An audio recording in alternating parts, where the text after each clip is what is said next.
welcome back to our podcast. I'm Sophia, and joining me today is Mason. How are you doing, Mason? Hey, Sophia, I'm doing great. Thanks for asking. I'm really excited about today's episode. We're going to dive into a topic that's super common in everyday conversations.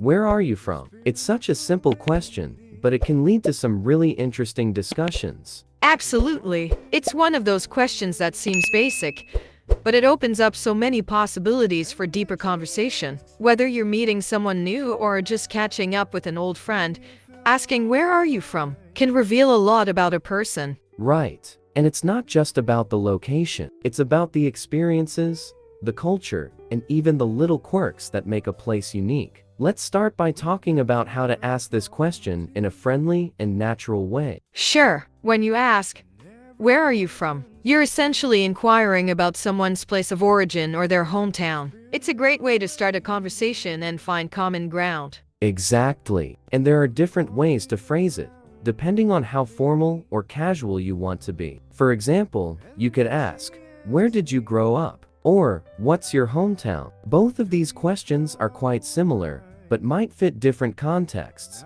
Good point. And don't forget about body language and tone. When you ask someone, "where are you from?" it's important to be genuinely interested. A friendly smile and open body language can make a big difference. Absolutely. Let's walk through a typical conversation. I'll start by asking, "Where are you from?" And you can respond. Sounds good. Let's get started. "Hey, Sophia, it's great to meet you. Where are you from?" Hi, Mason. Nice to meet you too. I'm from a small town called Maplewood. It's in the countryside, about 2 hours from the city. How about you? "Oh, I've heard of Maplewood. I'm from Seattle. It's quite different from a small town. What's it like living in Maplewood?" It's really peaceful. We have a lot of green space and outdoor activities. It's a great place if you enjoy nature. What's Seattle like? Seattle is bustling and diverse. We have a lot of cultural events and different neighborhoods with their own unique vibe. But I've always enjoyed visiting quieter places like Maplewood for a change of pace. That sounds fascinating. It's interesting to hear how different places have their own charm. Definitely. And talking about where we're from can also help us understand each other better. It's a great way to learn about different cultures and experiences. Exactly. So, let's dive deeper into some key phrases and words from our conversation. Great idea. We said, "Where are you from?" and "What's your hometown?" These are common ways to ask someone about their place of origin. Right. And notice how hometown refers specifically to the town or city where someone grew up, while "where are you from" can be a bit broader. Yes. And when we talked about countryside and bustling, those words describe the different environments we're used to. Countryside means a rural area with lots of nature, while bustling refers to a place that's busy and full of activity. Good points. Also, peaceful and diverse are key adjectives that describe the atmosphere of a place. Peaceful means calm and quiet, while diverse means having a lot of different cultures and people. Exactly. It's these kinds of words that help paint a picture of what a place is like. And using them in conversations can make your descriptions more vivid and engaging. Absolutely. So, let's recap the phrases we've covered so far. Sure, we've talked about asking, "Where are you from?" and its variations like, "What's your hometown?" We've also covered words like countryside, bustling, peaceful, and diverse. Great recap. And remember, practicing these phrases and words in context will help you use them naturally in your own conversations. That's right. And it's always helpful to be curious and ask follow-up questions to keep the conversation flowing. Definitely. Now, we're going to dive into how to describe your own hometown in more detail. Sounds great. Describing your hometown can be a fantastic way to share more about yourself and make conversations more interesting. It's all about painting a picture with your words. Exactly. So, let's start by discussing some phrases you can use to describe your hometown. For instance, you can say, "My hometown is known for," or "One of the things I love about my town is." Right. And remember to include details that make your hometown unique. For example, you can mention its landmarks, local events, or the general atmosphere. Let's go through a sample conversation. Right, Sophia, last time you mentioned you're from Maplewood. What's it like living there? Oh, living in Maplewood is wonderful. It's a small town surrounded by rolling hills and forests. One of the things I love about it is the local farmers market that happens every Saturday. It's a great place to get fresh produce and homemade goods. That sounds lovely. I imagine the farmers market must be a big part of the community. Does Maplewood have any special landmarks or historical sites? Yes, actually, we have an old lighthouse that dates back to the 1800s. It's located on the edge of a beautiful lake, and it's a popular spot for picnics and taking photos. The lighthouse is a symbol of our town's history. Wow, that sounds really picturesque. In Seattle, we have the Space Needle, which is a major landmark. It's a tall observation tower with an amazing view of the city and the surrounding mountains. It's a must-see for anyone visiting Seattle. That's fantastic. The Space Needle sounds like an iconic part of Seattle. It's interesting to hear how different towns and cities have their own unique landmarks and attractions. Definitely. And when describing your hometown, it's helpful to use specific adjectives and details. For example, you might describe your town as charming, historic, or vibrant, depending on its characteristics. Yes, adjectives are really useful. For instance, I might describe Maplewood as quaint because of its small size and charming atmosphere. And I'd call the lighthouse historic because of its long history. Great examples. And don't forget about the overall atmosphere. You can describe a town as lively, peaceful, or bustling to convey how it feels. Exactly. The right words can help paint a vivid picture. For example, saying a town is peaceful suggests it's calm and quiet, while bustling implies it's full of activity and noise. And when talking about local events, you might use phrases like annual festival or community event. For instance, Maplewood hosts an annual harvest festival that brings everyone together. That's a great way to describe local traditions. In Seattle, we have a music festival every summer that attracts people from all over. It's a lively event with lots of different performances. Sounds like Seattle has a lot of exciting things going on. So, let's recap some of the key phrases and words we've discussed. Sure, we've talked about how to describe your hometown using phrases like "my hometown is known for," and "one of the things I love about my town is." We also covered adjectives like charming, historic, quaint, and bustling, as well as phrases for describing local events, such as annual festival and community event. Right. And remember, using specific and descriptive language helps others visualize and understand what your hometown is like. Practice using these phrases and adjectives to make your descriptions more engaging. Exactly. Now, we'll explore the cultural and social aspects of your hometown. That's right. Understanding the cultural and social elements of a place can really enrich the conversation. It's not just about the physical characteristics, but also about what makes a place unique in terms of its people, traditions, and lifestyle. Exactly. Let's start by discussing how to talk about the cultural aspects of your hometown. For example, you might say, "One of the unique cultural aspects of my town is," or "The town has a rich tradition of." Good phrases. And when discussing social aspects, you might mention things like community activities, local gatherings, or social norms. For instance, "In our town, we have a tradition of," or "people in my town are known for." Great examples. Let's go through a sample conversation to illustrate these points.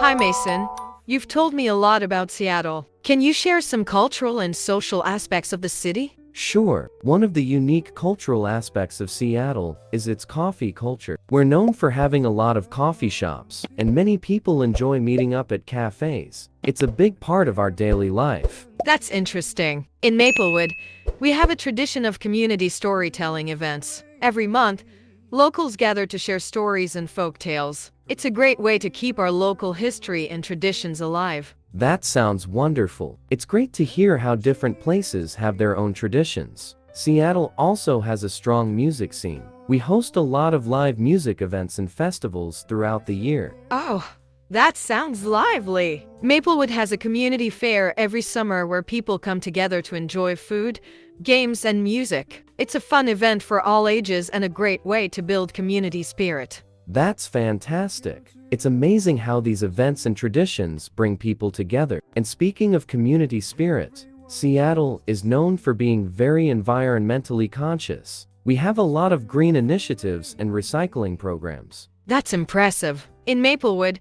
we also focus on sustainability. We have community gardens where people grow their own vegetables and share them with others. It's a wonderful way to promote healthy living and environmental awareness. That's great to hear. Talking about these cultural and social aspects can really help others understand the essence of a place. It's not just about what's there, but also about how people interact and what they value. Exactly. Let's recap some of the key phrases and words from this part of our conversation. Sure, we used phrases like, one of the unique cultural aspects of my town is, and our town has a rich tradition of, to describe cultural elements. For social aspects, we used phrases like, we have a tradition of, and people in my town are known for. And we talked about specific details like coffee culture, community storytelling events, live music events, and sustainability. These words and phrases help paint a vivid picture of a place's cultural and social life. Right. Using specific and descriptive language helps make your descriptions more engaging. Practice using these phrases and details to enrich your conversations about your hometown. Exactly.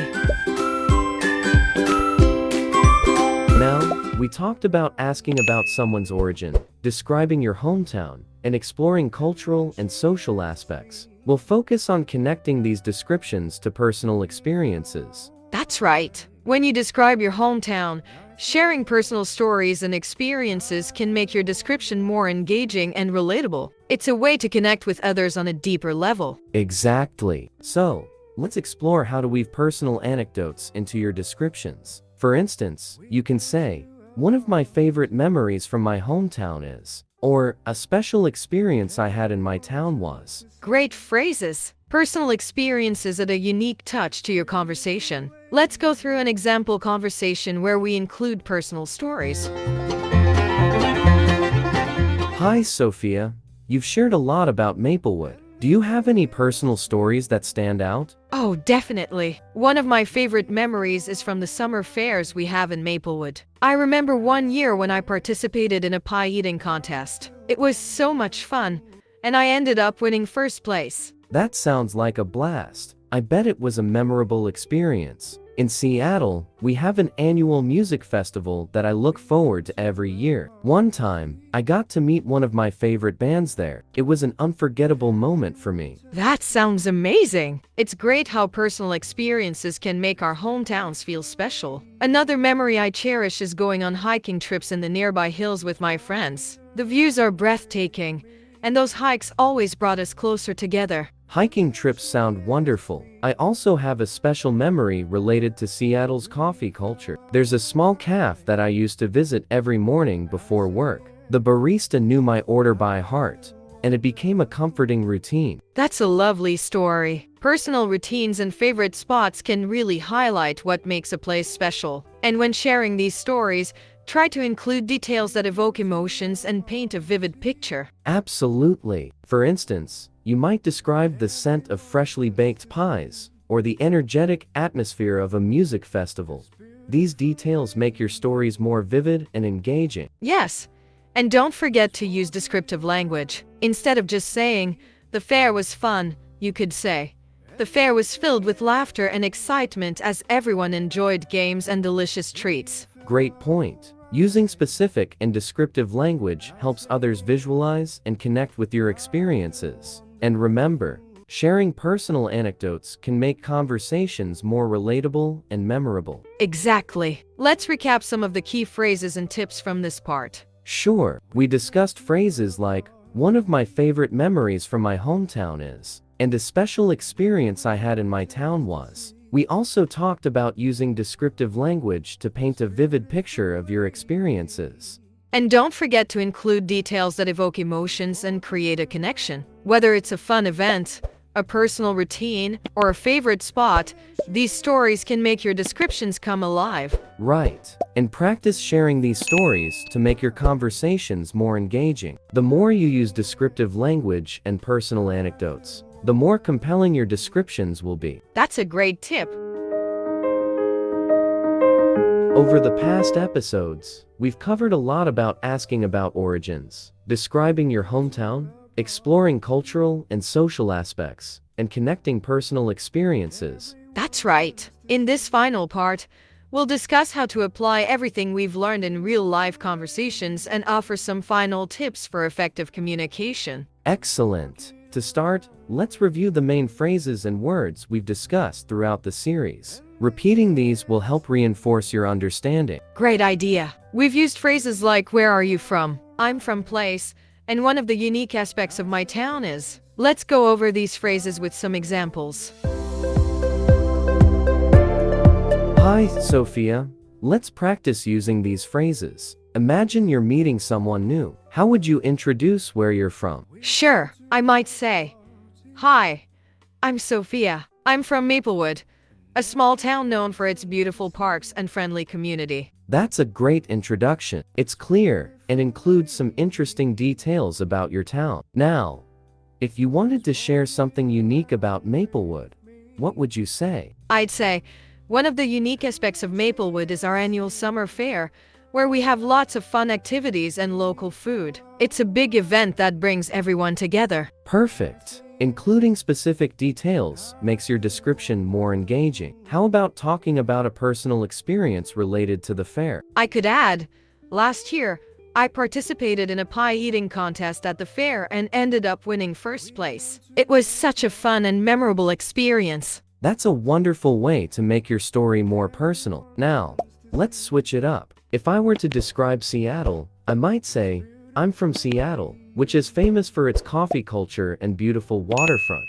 One of the unique things about Seattle is our music festivals." Nice. And if you wanted to add a personal touch, what would you say? I'd share, "I remember attending a music festival last summer where I met one of my favorite bands. It was an incredible experience, and I still think about it often." Excellent. Using these personal anecdotes helps make the conversation more interesting and relatable. Now, let's discuss how to apply these phrases in various situations. Absolutely. Whether you're at a social event, a networking function, or just chatting with friends, you can use these phrases to talk about where you're from and make meaningful connections. Exactly. And when using these phrases, remember to be descriptive and share personal experiences. It's not just about the information, but also about how you present it. Right. To wrap up, here are a few final tips. 1. Be specific. Use detailed descriptions and examples to make your stories vivid. 2. Include personal touches. Share anecdotes or personal experiences to make your conversation more engaging. 3. Practice regularly. Use these phrases in different conversations to become more comfortable and natural. Great tips! Practicing these strategies will help you communicate more effectively and connect with others on a deeper level. Exactly. Well, that's it for our series on Where Are You From? We hope you've enjoyed learning and practicing with us. Thanks for joining us on this journey. We've had a great time discussing and exploring these topics. See you next time. Bye, everyone.